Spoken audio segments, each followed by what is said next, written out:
Ну чё бы, но она же типа на коляске, зачем так ее гнобить? Она вообще-то болеет. Ко мне подъехал таксист, он открыл дверь, посмотрел на меня, закрыл дверь и уехал. Я такая, больше никаких свиданий. Либо ты сидишь дома, либо ты все-таки берешь себя в руки и едешь куда-то. Потому что если ты будешь сидеть дома, ты так и будешь сидеть дома. Ты ничего не сможешь сделать. Даже просто проснуться и выпить чая — это уже счастье. Просто мы не все это понимаем.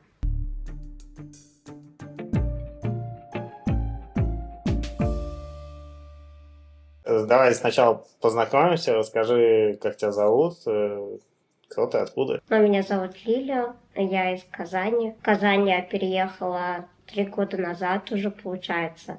Ну, 3 года как будет, переехала. Переехала я из Набережных Челнов. И переехала, потому что вообще я давно уже хотела. Мне нравится Казань. И плюс здесь все равно как-то более доступно, то есть для людей с инвалидностью, более-менее нормально, чем у нас в городе. И есть много куда сходить. То есть много доступных мест. Расскажи свою историю о своем синдроме Олберта, как и когда был поставлен диагноз. Поставлен диагноз был мне в 7 лет, но до этого уже были симптомы, а именно в 4 года у меня начались первые как раз симптомы. У меня началось преждевременное половое созревание, то есть у меня в 4 года пошли месячные. Вот, и я была у эндокринологов, ну, мама меня повела, и эндокринологи сказали то, что ничего не будем делать, никакие лекарства, ничего не дали, а просто сказали, что, ну, будем наблюдать, то есть ничего конкретного не было. И где-то уже в 7 лет у меня начались патологические переломы, деформация костей, то есть я могла легко упасть или удариться, я что-то обязательно себе ломала. Потом вот как раз я поехала уже в Казань, нас отправили в Казань, сделали первую операцию, потом первую, вторую. В общем, мне сделали более 10 операций, 10 плюс, так скажем. Ну и как бы толку не было, то есть ничего мне это не помогло. И где-то, наверное, уже лет в 13 я села в коляску. Мне ставили аппараты Елизарова, мне там ставили гипсы, мне также делали, как это, не протезирование, а, в общем, ну, кости пытались как-то менять. В общем, что-то делали, все пытались сделать, но, к сожалению, вот ничего не получилось. Сам синдром Обрата, он не лечится, нету волшебной таблетки, которую ты выпьешь и поправишься. К сожалению, такой нет. И этот диагноз, эта болезнь, она прогрессирует до 18 лет. И после 18 эта болезнь останавливается, но последствия остаются. Но сейчас я думаю, что врачи все равно как-то, ну, медицина же идет вперед, и все равно врачи сейчас более-менее понимают, что делать, потому что в то время, когда я была маленькая, врачи вообще не понимали, что делать. То есть они что-то пытались сделать, но они не понимали, что делать. И сейчас, мне кажется, врачи более-менее нормальные, потому что я вот общаюсь в основном с мамочками, с детьми, у которых такой же диагноз, и они мне рассказывают, что им тоже делают операции, которые мне никогда не делали. Например, какие операции? Ставят, например, специальную какую-то штуку, чтобы кости более-менее держались, то есть не ломались. А у меня такого не было. Мне вот пытались какую-то кость вставить, но она как бы прижилась еле-еле, и особо мне ничего не помогло из этого. Ну, может быть, лекарства какие-то дают, вот, тоже хорошие. Так что все равно, мне кажется, за этим уже более-менее следят. А вот вообще, как заболевание, каким образом прогрессирует и к чему приводит без должного лечения? Но если не лечить, то, наверное, опять же приведет к переломам многочисленным. Ну, и то синдром Олберта, он же тоже бывает разный. У кого-то бывает что-то вот одно поражено, там рука или нога, да, а у кого-то все тело. Вот у меня все тело. То есть у меня деформация черепа и ноги, и руки, и спины. То есть мне вообще повезло. Я выиграла лотерею. А у кого-то вообще только что-то одно. И поэтому, конечно, лечиться надо. Ну и самое, наверное, главное и важное, это все-таки смотреть за щитовидкой, потому что синдром Олбрайта это еще и эндокринная система. То есть это щитовидка. Вот здесь вообще это самое важное, наверное, в этом во всем. Поэтому нужно обследоваться у эндокринологов и, опять же, все это контролировать. А вот синдром Молдбу это генетическое заболевание? Нет, это вообще не генетическое заболевание, это никак не передается, потому что очень много кто говорит, что это передается, но нет, это что-то... Я, конечно, прям не профессор, не знаю, не смогу, наверное, так как бы объяснить, но это что-то в генетике происходит, то есть это какая-то мутация уже в утробе происходит, и тут уже как бы, ну, не знаю, как так происходит, но вот так. Но это никак не передается, и мы по генетике тоже смотрели, у мамы все чисто. Но вот что касается папы, я не могу сказать, потому что папы нет у меня, и родственников там оттуда уже как бы нету. Вот, не знаю, но говорят, что нет, это не передается. Расскажи про свои операции, про свое лечение. Мне делали, как я уже сказала, операции. В основном это были аппараты Ильзарова. Я помню, что первую операцию мне сделали и сказали вставать, ходить, что я и делала. Я прям с этим аппаратом бегала, то есть вот вообще все равно мне было. Я была маленькой, мы и по стройкам лазили, и вообще и по деревьям.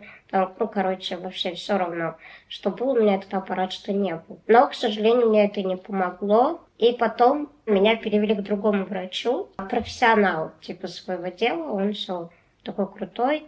И вот он меня лечил, получается, он мне сделал операцию, я ходила на костылях, на голень.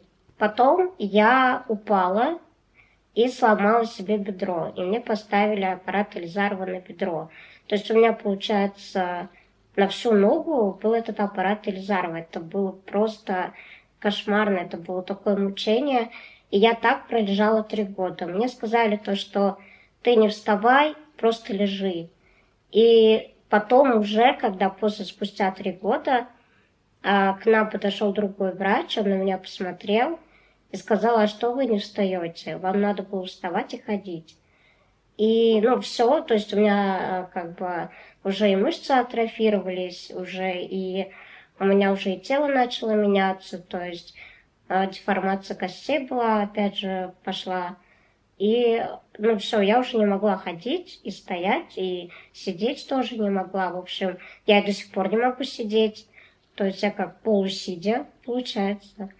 Вот. Ну и как бы, да.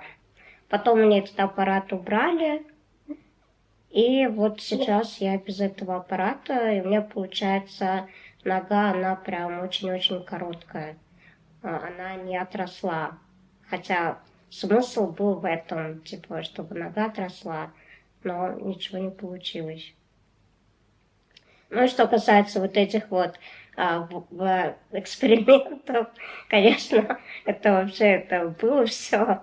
Я помню, нас возили, ну, меня возили и по бабкам, и по всяким дедушкам, пытались мне и с водкой как-то меня обтереть, и молиться, и мне даже имя меняли, то есть... Имя меняли? Да, имя. Да, у меня, ну, получается, я же мусульманка, татарка, и мое имя Лилия. И кто-то, я не знаю, кто-то сказал моей маме, что если, моей маме и бабушке, что если поменять, мне дать другое имя, то что-то поменяется, я выздоровлю. В итоге мне дали имя Менделе, это такое татарское имя, но, конечно же, это никак не помогло, типа, вот. Мне ужасно это не нравилось, я говорила, я никакая не Менделя, я Лиля вообще-то. Вот. Я прям отстаивала это имя вообще. А еще какие-то эксперименты были прям странные? Типа какое-то лечение экспериментальное? Но если со стороны врачей, ты имеешь в виду, то прям такого не было. Но мне предлагали то, что давайте мы напишем какую-то работу про ваше заболевание. Вы остаетесь у нас в больнице, там, не знаю, на неделю, и мы будем вас смотреть, осматривать и там что-то писать.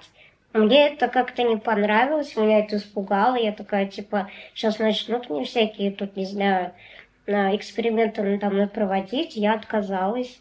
И нет, я такая, спасибо, не надо. Сколько лет тебе было на тот момент? Ой, ну мне, наверное, было лет 15, где-то так. Но мне уже было вообще дискомфортно.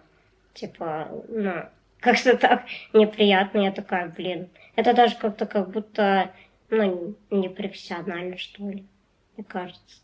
Ну да. А вот есть ли какая-то возможность протезирования? Насчет протезирования у меня же нога короткая, и мне предлагали сделать такой типа как протез, артез, я не знаю, как это называется точнее. И мне его сделали. Тогда это стоило где-то 45 тысяч. Вот это были для нас огромные деньги, и нам даже как-то мы сбор открывали. Вот, нам волонтеры помогли. И мне сделали его, но я не смогла с ним ходить, потому что он очень много весил. Я не знаю, ну прям очень прямо тяжелый был. И, возможно, если бы это было где-то за границей, мне, наверное, сделали как-то более легкий, более нормальный. Но у нас, ну, такие вещи не умеют делать. Ну, я так думаю, не знаю, мне так кажется. И он был прямо очень тяжелый. Я не смогла с ним ходить. Я пыталась, я вставала каждый день, но у меня не получилось. И он до сих пор где-то там валяется, я даже не знаю, где он. Когда ты окончательно приняла свой диагноз и поняла, что тебе придется жить с этим всю жизнь? Кстати, это недавно произошло совсем. Ну как недавно? Наверное, в 2021 году. Потому что я до тех пор все равно надеялась, что, блин, ну все равно же может что-то сделать. Ну как, ну я же родилась-то я здоровая, в смысле. Вот. И я поехала тогда к Бурденко. У меня была мысль сделать операцию на позвоночник. Эта идея меня вообще давно уже не отпускала. Но я думала, что мне сделают операцию на позвоночник, и мне все равно как-то будет проще. И я тогда поехала, но, к сожалению, мне тогда сказали то, что если бы вы приехали раньше, можно было бы еще сделать, но сейчас уже нет. А, извиняюсь, а на позвоночник это что именно?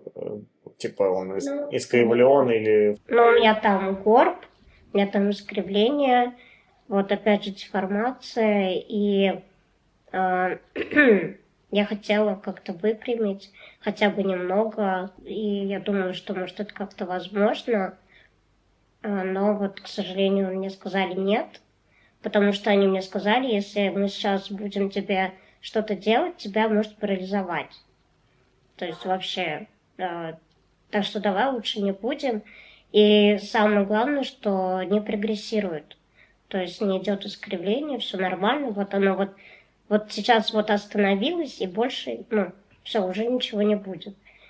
А если мы сейчас туда полезем, ну, кто его знает, что будет. Мгм.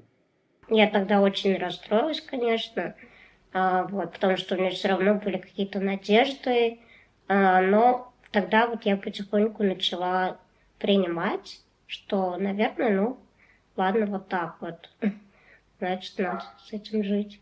Что тебе помогло окончательно принять? Вот честно скажу, наверное, все-таки мой блог, потому что я начала общаться с другими людьми, то есть знакомиться, да. Я увидела, что есть девочки, которые, ну, у которых тоже какой-то диагноз, то есть на коляске, потому что я как бы жила в городе маленьком, и у нас таких людей на колясках очень мало. То есть я с ними как бы не общалась. И поэтому, когда я завела свой блог, я начала рассказывать про себя, как раз я и начала контактировать с такими с такими же девочками, с мальчиками, у которых тоже проблемы со здоровьем. И ты понимаешь, что ты не одна, что у тебя, что есть такие же люди с такими же проблемами, и мы вот как-то поддерживаем друг друга. Мои видео их поддерживают, они меня поддерживают. Семья тоже очень помогла, то есть тоже всегда были рядом, поддерживали меня. Расскажи немного о своей семье, про родителей. Есть ли у тебя братья, сестры? Да, у меня есть старший брат и мама. Папы у меня нету, папа у меня умер, 9 лет мне было. Мама нас растила сама, ну, бабушка нам, конечно, помогала. Вот. И да, мама, конечно, у меня очень сильная женщина, вообще я ей восхищаюсь, потому что после того, как папа умер, ей, конечно, было очень тяжело. Вот, она очень много работала, и поэтому в основном я росла с бабушкой, она меня оставляла у бабушки, и я с ней росла. Но опять же, это же как бы она работала, поэтому так. Но и старшему брату тоже внимание от мамы не доставалось, потому что мама все-таки была больше со мной, потому что мы же в больницах ездили, вот это все. И поэтому я вот сейчас вспоминаю, понимаю, что ему тоже, наверное, было все равно тяжело. Вот, в какой-то степени без мамы. Расскажи о своем детстве и о школьных годах. Я училась в школе до 5 класса. Я ходила прямо в школу. То есть 1, 2 была в своем классе. 3, 4 меня перевели в другой класс, класс коррекции. Потому что там уже было мало детей, и у них были проблемы со зрением. Там было спокойно, там было всего 12 детей. Они были очень тихие, и поэтому меня туда и перевели. Чтобы, если что, там вдруг меня толкнут, я упаду, чтобы такого не было. Я такой человек, я ни с кем не дружила, я ни с кем не общалась, со мной тоже никто не дружил. Но при этом меня никто не гнобил, и вот этого буллинга не было. Мне повезло. Вот. И я считаю, что это зависит от учителей. Потому что у нас была очень строгая учительница, и если она что-то такое видела, там кто-то ссорится, или там еще что-то, она подходила и выясняла отношения, типа, что происходит. Но, может быть, это легче было, потому что 11 детей, это же не так прям много. Не знаю, но вот так вот было. Ну, и я, опять же, ни с кем не дружила, у меня не было там, мы с Тамарой ходим парой, как обычно бывает, но такого не было. Ну, хотя бы спасибо за то, что меня там никто не травил, я за это благодарна. Ну, и после 4 класса, с 5 по 11, я уже перешла на домашнее обучение, потому что там надо было бегать по классам, а я не могла уже на тот момент, мне было очень тяжело, у меня уже болели ноги очень сильно. И вот как раз после 4 класса мне сделали операцию, вот как раз с этим аппаратом, и я уже слегла, и я была на домашнем обучении. Но на самом деле, если взять домашнее обучение, учителя ко мне хорошо относились, я ничего не говорю, но были такие проблемы, что они очень редко ко мне приходили. И мы, конечно, и жаловались, и к директору ходили, и говорили, но ничего не менялось. То есть там, например, за весь учебный год ко мне могли прийти 3 раза. Вот. И это очень сильно расстраивало, конечно. То есть получается так, что я, можно сказать, вообще в школе-то толком и не училась. А вы нанимали учителей каких-то? Как вообще происходило занятие домашнее? Ну, получается, ко мне из школы приходили учителя. Они должны были приходить 1 раз в неделю и учить меня, ну там, не знаю, 2 часа. Как бы 2 часика, там 2 предмета.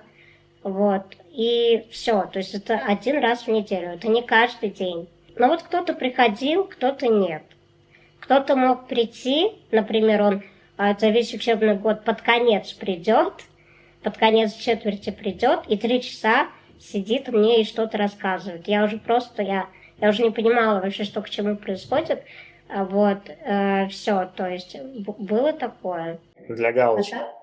Да. А что я пойму-то? Я даже не знала этих людей. То есть там у меня, получается, еще менялись они каждый год. И там, здравствуйте, я учительница географии. Я такая, вау, окей. И как ты закончила школу? Нормально. Потому что, когда я сдавала ЕГЭ, меня учительница, конечно, да, подготовила, и все равно мне сделали такую поблажку, что ли, что, получается, когда я сдавала ЕГЭ, пришли другие учителя из другой школы, они передо мной сели, дали нам конверт, где были вот эти задания. Я должна была сидеть перед ними и писать эти задания. Мне сделали поблажку в виде того, что со мной сидела классная руководительница, и если я что-то там не понимала, я могла у нее спросить, она мне могла помочь. Она не подсказывала тебе? Но бывало, что да, то есть если я что-то не знала, не понимала, подсказывала. И в конце ты типа сдала, как бы. Ну да, я сдала на 4, нормально. Я когда все сдала, ЕГЭ все закончилось, я не хотела никуда идти учиться. Потому что я понимала, у меня нету знания, зачем мне это надо, и вообще я не хочу учиться. Я вообще такая, зачем? На кого? Потому что на бухгалтера я не хотела, на юриста не хотела. Я хотела, может быть, на программиста, возможно, но и то не очень. И у нас было дистанционное обучение, и в дистанционном обучении были только 3 профессии. Это юрист, это бухгалтер, это программист. А я хотела на психолога. А нам сказали, что психологии нету в дистанционном обучении. Это сейчас он есть во всех там университетах, а тогда не было. А я сказала то, что тогда я никуда не пойду, не буду учиться. Но мама, конечно, была против. Она сказала, нет, ты пойдешь учиться, и ты пойдешь на юриста. Я такая, нормально. И все. Мне пришлось отучиться на юриста. Конечно, мне это совсем не нравилось. Я где-то через 2 года обучения хотела забрать документы. Я говорю, это не мое. Мне тяжело, мне очень было тяжело. Но мама все-таки сказала то, что нет. Доучишься, потом делай, что хочешь. Заставила тебя. Да, но диплом мне принеси. И все. Принесла я ей. Он где-то там валяется, пылится сейчас. И после этого ты думала кого-то другого отучиться или как? И может взять какой-то курс онлайн? Я думала, что все-таки, может быть, пойти к психологу попробовать. Но потом я поняла, что, наверное, нет, я не вывезу, потому что мне эта тема, конечно, интересна, но именно быть психологом, наверное, все-таки нет. Почему? Не знаю, я просто такой человек. Я, например, даже смотрю какие-то истории, я все очень близко к сердцу воспринимаю. У меня нету, то есть психологи, они же абстрагироваться могут, а я так не могу. Может быть, тебя там и научат этому? То есть я каждый раз переживаю и все близко воспринимаю, и я такая, нет, наверное, я все-таки не смогу. Если там это насилие там, и так далее, я... Может быть, тебя как раз на курсе и научат, как абстрагироваться? Может быть, я не знаю. Не думала об этом. И сейчас ты работаешь, получается? Вообще я сейчас не работаю, но я работаю как блогер, потому что я сейчас работаю в компании Inside Люди. Это такая продюсерская компания, где продвигают блогеров. То есть они помогают в продвижении там социальных сетей на разных площадках, например, как Япи, Рутуб, это все, и ВКонтакте. То есть они монетизируют контент. Они монетизируют твой контент или ты монетизируешь контент других? Что значит ты работаешь там? Они монетизируют мой контент. Я с этого, зарабатываю. Немного, конечно, но что-то да. Расскажи, как вообще получилось, что ты стала блогером? Я блогером стала благодаря YouTube. Я, получается, в 2014 году открыла свой канал. Я просто была тогда лютая фанатка Ютуба. Я просто сидела, смотрела видео. И в основном видела видео, где девочки красятся. И в основном это американские бьюти-блогерши. Вот. И мне это очень все нравилось. И я очень долго думала, вообще стоит мне начать снимать или нет, потому что на русском ютубе я не видела там, ну, очень мало было. А именно бьюти-блогеров, которые снимают вот видео. И тем более уж я промолчу про блогеров, которые вот с инвалидностью. Я такая, блин, ну дай попробую. Если мне не понравится, я не буду это делать. Ну и все, я сняла первое видео. Я просто делала макияж. И я всегда думала, что я буду снимать, ну, вот так. То есть я не буду там в полный рост, я не буду рассказывать про свою болезнь. То есть просто, ну, макияж и как бы косметика. Но не тут-то было. Я сняла там несколько видео, и, конечно, были вопросы. Я же все равно как бы выгляжу не так, как все. И были вопросы, а что у тебя с лицом, а почему у тебя вот как-то вот так вот, ты выглядишь как-то необычно, почему? И первое мое видео, которое залетело, прям на 1 000 000 просмотров, это было видео, где я как раз и рассказала про свой диагноз, про свою болезнь. И вот тогда все началось. То есть я начала больше рассказывать о себе, о своей жизни. То есть я поняла, что ого, людям интересно не только косметика и макияж, а в целом я интересна. Вообще, как было сложно впервые рассказать свою историю? Да, было сложно. Было сложно вообще открываться, особенно когда начинается хейт. И у меня вообще были такие моменты, когда меня травили. Это вот как раз было, извиняюсь, что перебиваю, это как раз было после того видео, которое залетело на 1 000 000 просмотров. Ну да, и это видео тоже. То есть там несколько же их было. Было так, что там, допустим, выкладывали мое видео куда-то, и налетали хейтеры. Вот. То есть это были специальные паблики, где травили людей. Ну, то есть это вот прям вот так вот все было. Мне было очень, конечно, тяжело. Я хотела вообще перестать снимать, закрыться, потому что я такая, типа, если это всегда будет, зачем мне это надо? Лишний стресс. Но меня мама тогда поддержала. Она сказала, если ты сейчас это прекратишь, они же только, ну, только обрадуются, а тебе оно вот надо, а ты перестанешь заниматься своим любимым делом. Ну, вот я задумалась и такая, ну да, что это я должна вот из-за каких-то вообще незнакомых мне людей вот не снимать. И как собралась аудитория, которая тебя поддерживает, любит? Ну, наверное, постепенно, конечно, это не все сразу, вот. И постепенно люди начали подписываться. Наверное, это вот, кстати, благодаря и хейту тоже может быть, вот, потому что все равно, ну, есть же люди, которые как-то, ну, добрее, ну, добрые, да, то есть все равно они как-то хорошо ко мне отнеслись. Они тебя защищали в комментариях, да? Да, защищали, отстаивали. Вообще у меня очень много таких подписчиков. Вообще очень приятно на самом деле. И мне приятно, когда меня защищают не как инвалида, а как человека. То есть бывает, что там напишут что-нибудь и отвечают, ну чё вы, ну она же типа на коляске, зачем так ее гнобить? Она вообще-то болеет. Но я такой, нет, это, конечно, приятно, спасибо, но как-то, может же было как-то по-другому. Причем тут сразу инвалид. То есть, если бы я была обычной, то ладно уж, давайте, да. А тут инвалид, ну нельзя так. Как-то такое. Вообще никого нельзя травить и хейтить, я считаю. Ну, конечно, но вот хейт это помогает продвигать видео. Ну да, это помогает, типа, продвижению, конечно. Но не знаю, все равно не хотелось бы так, таким способом.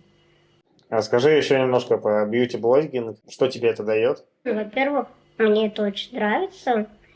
там образы менять, макияж делать, косметику пробовать. Я вообще очень как-то такая, люблю самовыражаться.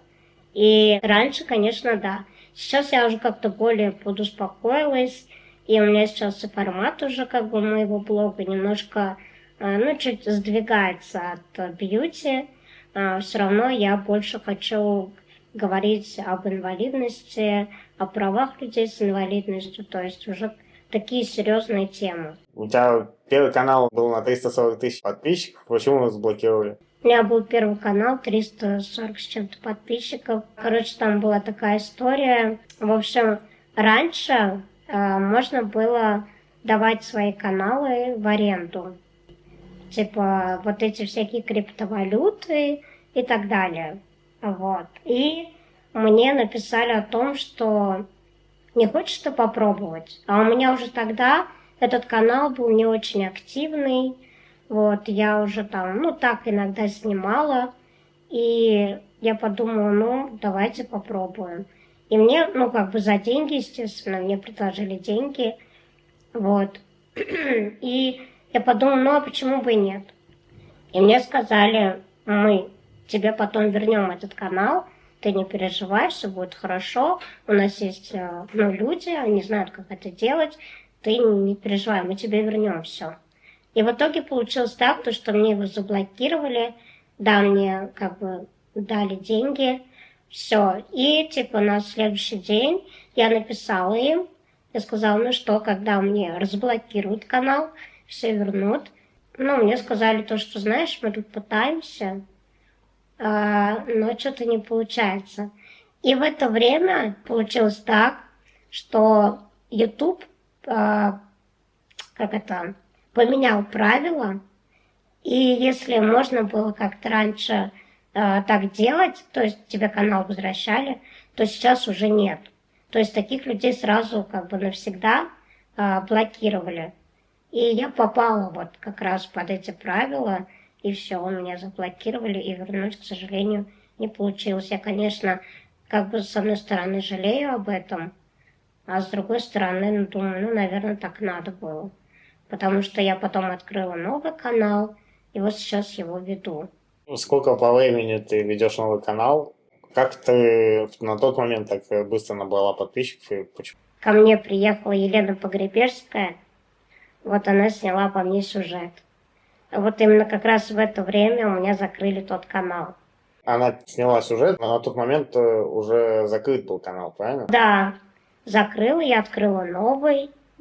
Вот я сняла видео, что вот, типа, закрыли мой канал, теперь я буду здесь.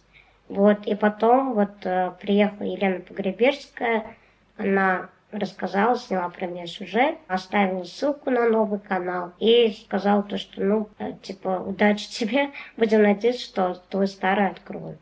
Но, к сожалению, не открыли.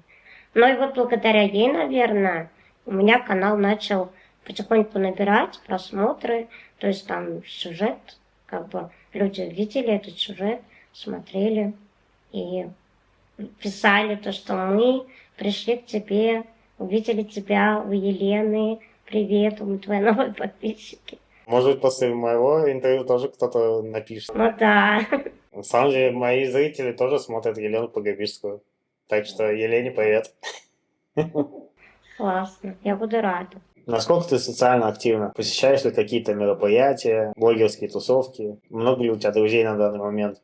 Ну да, я всегда стараюсь, я вообще стараюсь быть активной везде, куда меня зовут, вообще, даже если это Москва, даже если это Питер, другой город, если меня зовут, я прям с радостью, ну, езжу, вот, мне вообще без проблем, я всегда стараюсь быть активной везде, всегда. Поэтому, вот, кстати, на блогерские тусовки тоже, если меня приглашают, я иду.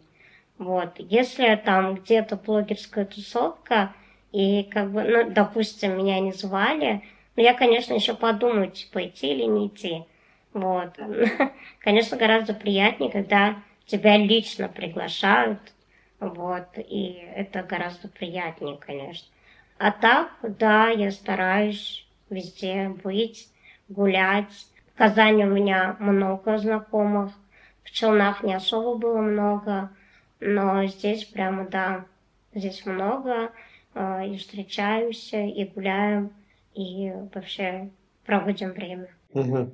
А к тебе приходят домой в гости друзья? Ну да, конечно, знакомые, девочки, подружки всегда зову. С какого момента ты начала жить одна? И расскажи, что было самое сложное в первое время. Я начала, вообще я переехала в 23-м. Мы, получается, вот взяли квартиру в ипотеку, мы сделали ремонт, и вот я переехала в 23-м одна. Я прям тоже отстаивала это очень, потому что мама не хотела, мама переживала. Она говорила, ну как ты вот одна, что ты, как ты будешь? При этом я всегда как бы дома оставалась одна. То есть у меня, ну, мама работает, и в основном я дома всегда была одна. Я все могу там и готовить, и ухаживать за собой, то есть, типа, в этом плане ничего такого нет. И я переехала. Самое сложное, наверное, для меня морально, там, допустим, куда-то выехать. Потому что я в Челнах везде ездила с мамой куда-либо, а тут, получается, я одна. И вот это вот выйти, вызвать такси, еще неизвестно, какой таксист попадется, потом куда-то в город поехать, а вдруг я заблужусь, а вдруг вот это все. Ну, то есть вот, это да, это было прям тяжело. Настроиться именно. И я помню, что у меня подруга, она тоже на коляске, она такая, ну, тут ты уже как бы выбираешь. Либо ты сидишь дома, как там сидела в Челнах, вот, либо ты все-таки берешь себя в руки и едешь куда-то. Потому что если ты будешь сидеть дома, ты так и будешь сидеть дома, типа, ты ничего не сможешь сделать. И я, конечно, выбрала второе. Но вот это, наверное, да, было самое сложное, себя настроить. Как вообще происходит вот, выезд куда-то? Только на такси или специальное такси какое-то? Нет, обычное такси. Просто сейчас здорово то, что можно написать, ну, как бы сделать такую, как галочку, что у тебя инвалидная коляска. И там уже приезжают как бы водители, которые уже как бы подучены на это, и они знают, что делать. Специализированное такси тоже есть в Казани, но его надо заказывать прямо за 2 дня до поездки. То есть это получается одно такси на весь город. И поэтому не всегда получается вот это вот. Ну, а так, типа, обычно Яндекс.Такси всегда подъезжают. Конечно, разные таксисты бывают. Бывают как хорошие, удачные, так и не очень. Бывает, что грубят или что? Ну, да, бывает, что грубят, бывает, что уезжают просто. То есть вот недавно была такая история, когда я вызвала такси, я очень сильно опаздывала. То есть я и так вся на нервах. Вот и ко мне подъехал таксист, он открыл дверь, посмотрел на меня, закрыл дверь и уехал. И ничего мне не сказал. Я такая, я еще думаю, такая сижу, наверное, он сейчас как-то объедет, повернется, что-то там это. Нет, он просто уехал и отменил заказ. Я такая, вау, ну прикольно. Конечно, я потом, ну, рассказала про это. Я говорю, это вообще что такое? Типа, в итоге я опоздала, да, еще. Плюс к этому, ну ладно. Ну, то есть такое тоже бывает, Кошмар. да. Это ты как бы сказала про первое время или это вообще сложности? Все твои сложности? Ну, бывает. То есть не только первый раз, а вообще как такое бывает. На что ты живешь? Ну вот, как я уже сказала, да, что я, ну, на пенсию, во-первых, вот, а во-вторых, у меня же еще, вот опять же, продюсерский центр, инсайт люди, и все равно я там подрабатываю блогером, монетизацией. Сколько пенсия? Пенсия где-то 1020. А по работе сколько ты получаешь? Ну, вот сколько ты с канала зарабатываешь? Но, к сожалению, это не могу сказать, потому что конфиденциальная информация. То есть, серьезно. Интересно же, Контракт, ничего не могу сделать. Насколько комфортна среда в твоем городе для инвалидов? Ой, ну здесь, конечно, тоже всегда по-разному. Но бывают такие моменты, что куда-нибудь подъезжаешь, а там пандус вот такой вот просто, вот так вот, либо вообще его нету. Ну, тоже по-разному. Я вообще стараюсь, если куда-то я собираюсь, в какое-то заведение, я обязательно узнаю, есть ли доступно. Если есть, то еду. Если нет, то смотрю что-то другое. То есть я заранее все это узнаю. Будь это больница или другие заведения. Конечно, очень грустно, когда ты куда-то хочешь, ну, хочешь именно в какое-то прям вот это заведение, а там нет доступки. Это реально очень грустно. А ты видишь какие-то изменения в лучшую сторону в последние годы или все на одном уровне? Типа, доступка? Ну, типа, что-то улучшают в городе для людей с ограничениями.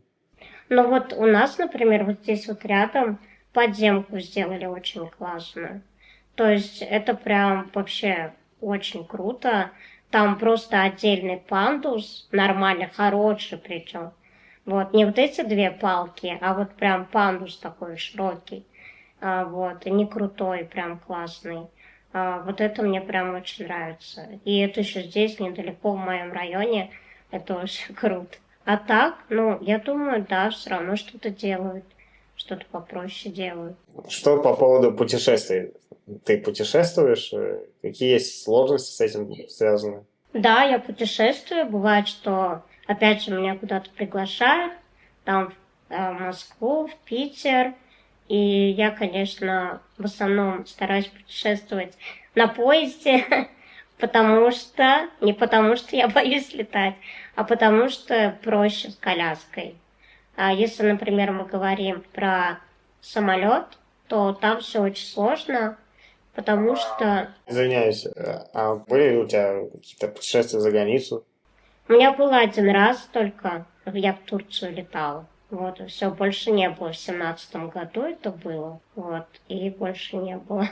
Вот, и, значит, так вот, что касается путешествий, насчет самолета. Ой, у меня была вот где-то в 23-м году была такая история, да, не знаю, ты слышала или нет, когда мне сломали электроколяску на самолете.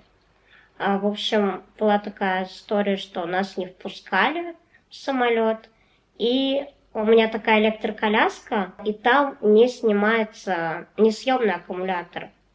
Вот, и нам прям сказали, давайте, ну, снимайте, сделайте что-нибудь. Мы пытаемся им объяснить. Мы еще перед этим звонили и узнавали, можно ли просто отключить аккумулятор, вот, и все, типа, да. Нам сказали, да, без проблем, все нормально. В итоге в аэропорту выясняется, что ненормально. Надо именно снять аккумулятор. И нам пришлось просто выдрать этот аккумулятор с коляски, чтобы нас пустили домой. То есть нам сказали, вы никуда не летите, если вы, ну, типа вот. Это было на обратном пути уже? Да, это было на обратном пути. Мы тогда летели из Питера, и вот такая вот случилась ситуация. Я еще снимала видео, про это еще снимала Катя Конусова. Вот, и, ну, ничего не поменялось. Мне там деньги не компенсировали, ничего не было. Вот, я вернулась со сломанной коляской, и мне пришлось покупать новую, потому что с ней уже было невозможно ездить. Сколько стоит коляска электрическая? Вот ту, которую я покупала сейчас, она стоила 170. Вот, и мне пришлось брать кредит, поэтому, да, электроколяски, они, конечно, очень дорогие на самом деле. И то моя еще более дешевая, то есть все нормально. Мгм. А вот существует стереотип, что люди с ограничением ищут себе друзей и партнеров среди таких же людей с ограничениями. Согласна ли ты с этим? Или это всего лишь стереотип? Ой, ну, не знаю, мне кажется, это стереотип, потому что, ну, я скажу про себя, мне и так как бы комфортно, то есть и со здоровыми людьми общаться комфортно, и с инвалидностью, потому что вот сейчас будет, наверное, ужасно звучать, но раньше Я вообще не хотела общаться с людьми с инвалидностью. То есть, когда я была подростком, вот, я не хотела. И мне потом подруга уже, она, ну, психолог, она мне сказала то, что ты не хотела дружить, потому что ты себя не принимала. Ты не принимала свою инвалидность. И это действительно так. Сейчас мне, наоборот, мне комфортно, как и с инвалидностью людьми, так и со здоровыми. Что касается отношений, там, партнеров, ну, тут уже как бы тоже, наверное, кому как. Но я про себя опять же скажу. Я, не знаю, не смогла бы встречаться с человеком с инвалидностью. Ну, имеется в виду именно в плане вот передвижений. То есть там на коляске, типа, допустим, да. Ну, не знаю. Но мне кажется, это прям тяжело было бы. Типа, очень. Вот. Хотя я ничего против не имею таких пар. Типа, кому как, вот. Главное, это любовь. Расскажи про любовь. У тебя Лю- была любовь или есть? Но сейчас нет, вот. Но у меня как бы 2 года назад, да, было расставание, я рассталась со своим первым молодым человеком, вот, это были мои прям первые такие серьезные отношения, вот, и нам пришлось расстаться, потому что, ну, я переезжала, получается, вот, а он как бы, ну, не захотел. Ну, короче, я могу его понять, потому что это другой город, типа другая работа, все дела, и с этим, наверное, сложновато. Почему ты переезжала, если у вас все было серьезно? Не знаю, ну, как бы, потому что я до него, как бы уже, то есть у меня куплена была квартира, вот, и до него у меня уже ремонт шел в этой квартире, то есть он знал об этом, и первое время, как бы, он тоже хотел со мной переехать, и он даже работу здесь искал. Но потом, видимо, в какой-то момент он передумал. Не знаю, может, ему там кто-то что-то сказал. Вот, может быть, я не знаю, но теперь я ничего не могу утверждать. Но, ну, вот так вот. Он так решил. Вы, конечно, очень интересно рассуждаете, а вот у меня тоже к вам вопрос. Скажите, пожалуйста, а что вы будете делать, если вдруг, не дай бог, ваш любимый человек заболеет или попадет в аварию, или что-то случится? Вы тоже его бросите? Тоже от него уйдете?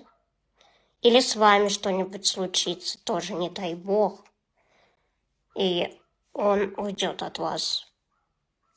Что вы будете делать? Неприятно, наверное, будет так ведь. Я хочу сказать, что от инвалидности никто не застрахован. И говорить вот так вот, ну, это неправильно. И так думать тоже неправильно. У вас ограниченное мышление. А что касается, что я не хочу встречаться с человеком с инвалидностью, я свое мнение поменяла. Если так случится, что я влюблюсь, и он в меня влюбится, почему нет? Ты ходишь на свидания какие-то? Ну да, если приглашают, конечно. Но вообще я сейчас, прям у меня нету такой цели, там, кого-то найти. Вот. Но я знакомлюсь, я общаюсь, сижу на сайтах знакомств. И как будет, типа, если вот так вот сидеть и, типа, прям цель ставить, мне кажется, так не получается. А вообще ты планируешь создание семьи? Есть ли вообще у тебя возможность завести детей? Вот что касается детей, у меня есть такая возможность, но я сама не хочу этого делать, потому что я не знаю, как это отразится на моем диагнозе, на моей болезни, я не знаю, как это отразится на ребенке, и поэтому, если вдруг так случится, что там я при родах могу умереть или с ребенком что-то случится, во-первых, я это не смогу пережить, вот. А во-вторых, если со мной что-то случится, то, ну, ребенок без мамы, это вообще, как бы, я бы так не хотела. Ребенок никому не будет нужен, вот, кроме, ну, меня. И поэтому нет, наверное, рожать нет. Я это осознала прям в прошлом году. А вообще, А вообще детей, конечно, да, я люблю детей, я бы хотела. Может быть, там кого-то взять, я не против вообще. Но, к сожалению, людям с инвалидностью детей не дают. Такие правила. Но есть еще другие варианты, там, суррогатное материнство, все такое. Это да, но это тоже опасно, потому что суррогатная мать, она тоже может как бы передумать, например. Вот. Да, и она имеет полное право на это. Я не буду против, например, построить отношения с мужчиной, у которого, например, есть дети, например, от прошлого брака. То есть, как бы у него будут дети, и, возможно, от меня ему уже не нужны будут дети. Не знаю, как-то так, я думаю. Расскажи, может быть, у тебя были какие-то забавные случаи там, на свиданиях? А вообще, не знаю, конечно, забавно. Это скорее, наверное, грустно, но бывали моменты, когда там звали меня на свидание. Там вот тоже в прошлом году была такая ситуация, она, конечно, была очень неприятная. В общем, получается, мы с парнем общались 2 дня, и я его сама пригласила погулять. Вот, я говорю, ну а чё нет, давай, типа, мне вот делать нечего. Он такой, ну давай. И я, получается, мы договорились в парке встретиться. Как бы я пришла в этот парк, я сижу, жду. Он такой, все, я через 10 минут буду, я уже подъезжаю. И проходит где-то около 15 минут, и я вижу, что я в черном списке, вот что диалог удален. И получилось, наверное, так, что он увидел, наверное, меня со стороны и как бы уехал. Вот. Было, конечно, очень неприятно. Ну вот, я тогда все, я такая, больше никаких свиданий, ну его просто. Вот. А так прямо каких-то забавных случаев, ну, я не знаю. Мне попадались обычно люди, которые, допустим, мне не особо там, ну, нравились, например. То есть прям забавных каких-то, наверное, нет. Где ты черпаешь вдохновение? Чем тебе нравится заниматься помимо блогерства? Вообще, я занимаюсь алмазной мозаикой. Вот, мне очень нравится. Не знаю, меня это успокаивает, меня это как-то медитирует. Вот что в плане вдохновения, наверное, это музыка. Я люблю музыку слушать. Я вот недавно тоже отвечала на этот вопрос, что когда я слушаю музыку, я представляю там, какие образы я бы могла сделать под эту музыку, там, какой макияж, и что бы я могла снять под эту музыку, вот такие. Музыка, наверное, все-таки меня вдохновляет очень сильно. Есть ли у тебя мечта? Какие планы и цели ты ставишь на ближайшее время? Ну, наверное, также дальше развиваться в блоге. Все-таки, наверное, также я вот очень бы хотела заниматься, так скажем, моделингом, что ли. То есть я очень люблю фотосессии, я очень люблю всякие съемки, я очень люблю моду.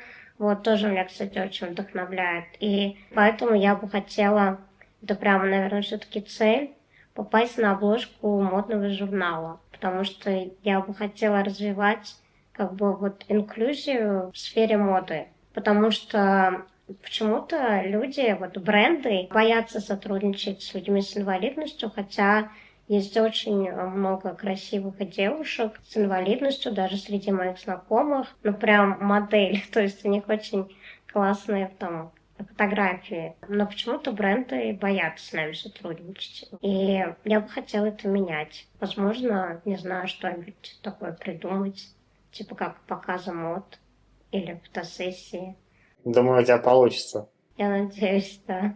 Что ты можешь сказать людям с таким же или похожим диагнозом? Но, наверное, не падать духом, не отчаиваться. Да, это, конечно, очень тяжелый путь. Мне родители тоже пишут с вопросами, а что будет дальше, будет ли хуже или будет ли лучше. Но все-таки это очень тяжелый путь, и надо быть сильными, к сожалению, да.